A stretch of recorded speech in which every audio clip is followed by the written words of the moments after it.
Accutane is a miracle drug, and probably one of the best drugs for looks maxing, considering acne is extremely common and significantly reduces your attractiveness. However, it has been recently subjected to endless scrutiny for its supposed horrible side effects, such as depression, mood swings, and even suicide. There are also claims about this drug from the looks maxing community, claiming that it lowers IGF-1, testosterone, DHT, and can even stunt your growth if used in adolescence. All of these claims are rooted in misinterpretations from studies, or straight up just myths with no evidence.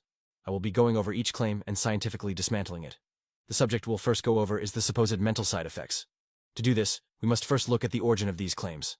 In 2000, Bart Stupak Jr., son of U.S. Michigan Congressman, Representative Bart Stupak, committed suicide. Unable to cope with his son's death, Representative Bart Stupak publicly blamed his son's suicide on the acne medication his son was taking at the time of his death. Even though there is no good mechanistic or outcome data showing Accutane causes any negative mental side effects, media outrage still sparked about this supposed horror drug, and the FDA was heavily pressured into adding depression and suicide as potential side effects for Accutane.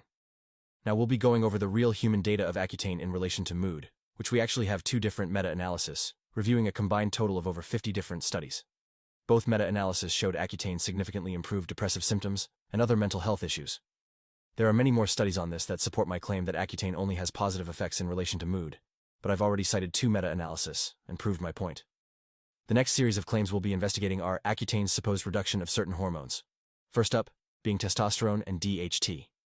These claims do have some basis, although grounded in very weak evidence, and there are very few papers on it. Some studies show a statistically significant difference in testosterone and/or DHT levels, while others show little to no change. It's important to mention that correlation does not equal causation.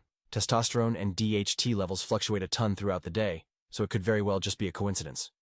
In the very unlikely event that it does moderately reduce testosterone, it would only be in the 4 to 6 months that you're taking it, so it's not that big of a deal. If you're that worried about it, just use exogenous testosterone, which you should already be taking anyway. As far as the evidence for Accutane decreasing IGF-1, it's even weaker.